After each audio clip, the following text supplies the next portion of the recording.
கடவுள் டிவி நேயர்களுக்கு அன்பான வணக்கம். அடியேன் திருமயிலை கற்பகலட்சுமி சுரேஷ். ஒவ்வொரு முறையும் உங்களை போன்ற அடியார்களை சந்தித்து இப்படி சுவாமியின் பெருமையை ஒவ்வொரு தடவை சொல்லும் பொழுதும் அவ்வளோ மகிழ்ச்சி, மட்டற்ற மகிழ்ச்சி. இப்போ அபிராமப்பட்டர் அருளி செய்த அபிராமி அந்தாதி பாடல் 13 அடியனுக்கு ரொம்ப பிடிச்ச பாட்டு. பூத்தவளே புவனம் 14 பூத்த வண்ணம் காத்தவளே, பின் கறந்தவளே கரை கண்டனுக்கு மூத்தவளே, என்றும் மூவா முகுந்தற்கு இளையவளே, மாத்தவளே உன்னையன்றி மற்றொரு தெய்வம் வந்திப்பது.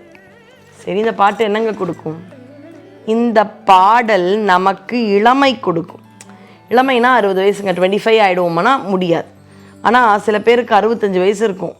சில நடிகரோ கதாநாயகனோ, ஹப்பா இன்னுமே இவர் அழகாக இருக்காரு, நம்ம பேர் இந்த வயசுலேயே இப்படி ஆகிட்டோம் இப்படின்ற உணர்வு இருக்கும். ஆரோக்கியமாக இருக்கணும், ரொம்ப சோர்வாக இருக்கக்கூடாது. அந்த இளமையோட ஆர்வத்தோட ஆனந்தமாக இருக்கக்கூடிய அந்த அழகான இளமை கோலத்தை தரக்கூடிய அற்புதமான பாடல். அதனால் உங்களுக்கு மூப்பு வந்தா மாதிரி இல்லை ரொம்ப வருத்தத்தில் நீங்கள் ரொம்ப வயசான மாதிரி அப்படிலாம் இருந்தால் இந்த பாடலை படிங்கள். இளமையை கொடுக்கும். எந்த தெய்வத்தை வணங்குறோமோ அந்த தெய்வத்தன்மை வரும். முருகனை வணங்க வணங்க வணங்க அந்த அழகு இளமை இதெல்லாம் நமக்கு வரும். அது மாதிரி அம்பிகையை இளையவளைன்னு சொல்லியிருக்காரு. அப்பேற்பட்ட இளமையை கொடுக்கும் ஒரு பாடல். பூத்தவளை. பூத்தவள்னா என்ன? உலகம் வர்றதுக்கு முன்னாடி அதுக்கான தாவரத்தை கொடுத்தது அம்பாள். இப்போ உலக உயிர்கள் நம்ம எல்லாரும் வந்துட்டோம், செடி கொடியெல்லாம் சாப்பிட்றோம். சில பேர் அசைவம் சாப்பிட்றவங்க விலங்குகளை சாப்பிட்றாங்க. இப்படி விலங்குகளும் இல்லாமல் தாவரமும் இல்லாமல் ஒரு உலகம் இருந்தால் வந்தவங்களாம் எதை சாப்பிட்ருப்பாங்க? ஒன்றுமே இருக்காது. அப்போ குழந்தை வரப்போகுதுன்னா அதுக்கான உணவை நான் முதல்ல வைக்கணும். அப்படி பூத்தவள் எப்படி? பூக்களை பூத்தவள், தாவரத்தை பூத்தவள். எதனால்? வரும் உலக மக்கள் பயனடைய வேண்டும் என்று அவர்களுக்கும் பிறப்பு கொடுத்தவள், அதனால் பூத்தவளை. பூத்த புவனம் 14 பூத்த வண்ணம் காத்தவளை. சில பேர் வருவாங்க, நான் இந்த ப்ராஜெக்ட் எடுக்கிறேன், இந்த வேலையை நான் பண்ணித்தரேன் உங்களுக்கு அப்படின்னு ஒரு வேலையை ஆரம்பிப்பாங்க. ஆனால் அதை அப்படியே விட்டு போயிடுவாங்க. நம்ம என்ன சொல்லுவோம்? இவங்க தானே ஆரம்பித்த மாதிரி முடிக்க வேண்டாம், அப்படியே விட்டுட்டு போகிறாங்க பொறுப்பு இல்லாமல். அப்படி இருக்கக்கூடாது. அப்படி இல்லை அம்பாள்.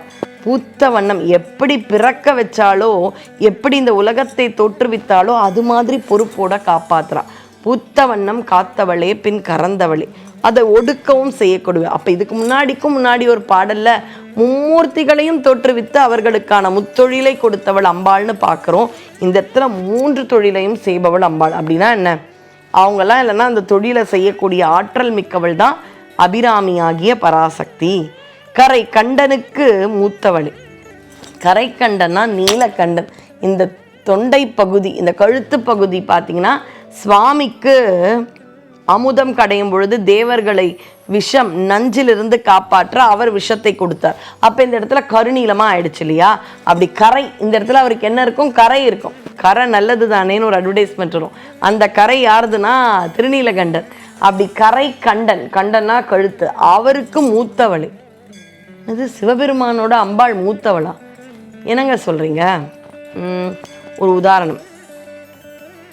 என்னுடைய மேலாளர் அலுவலகத்தில் உதாரணத்துக்கு அவருக்கு ஒரு 20 வயசுன்னு வைங்களேன், இல்லை 25 வயசுன்னு வைங்க, இல்லை இன்னொரு மாதிரி சொல்லலாமே, ஒரு பெரிய நிறுவனம், அவங்க அப்பா ஒரு 65 வயசு, அவர் தான் எனக்கு முதலாளி.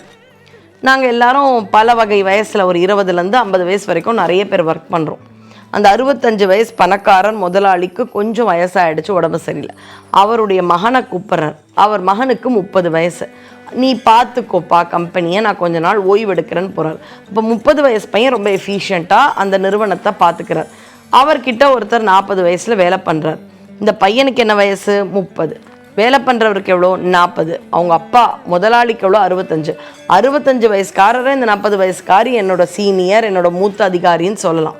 30 வயசுக்காரர் என்னோட சின்ன பையனாச்சே, அவன் கிடக்கிறான்னு சொல்ல முடியுமா? முடியாது.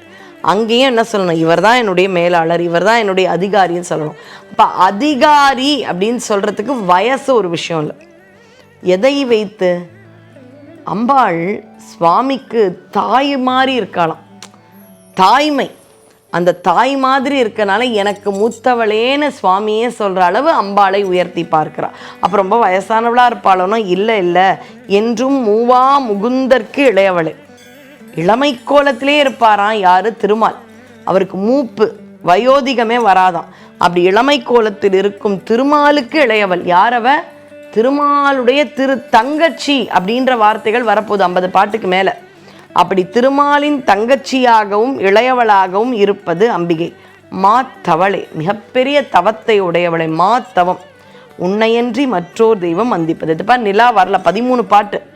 பௌர்ணமிக்கு நிலா வரும், அமாவாசைக்கு வராது. இவர் அமாவாசை அன்னைக்கு பௌர்ணமி சொல்லிட்டார், நிலா வரல, அதனால தெய்வத்தை மாத்திருவனா? நீ வரமாட்டேன்னு இன்னொருத்தர்கிட்ட போனா கிடையாது, நீ வருவ. உன்னையன்றி மற்றோர் தெய்வம் வந்திப்பதை. உன்னை விட்டுட்டு யார்கிட்டையாவது போனாமா? நீ தான்.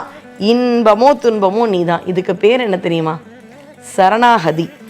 அந்த காலை பிடித்து கொண்டோம் என்றால் எந்த நிலையாக இருந்தாலும் அவர்களை விட்டு என்னையே என்ன பண்ணாலும் கவலை இல்லை, நான் உன் காலடியில் விழுந்துட்டேன்னு இருக்கக்கூடிய அற்புதமான சரணாகதி அப்படின்ற ஒரு நிலையை கற்றுக் கொடுக்கும் பாடல் 13.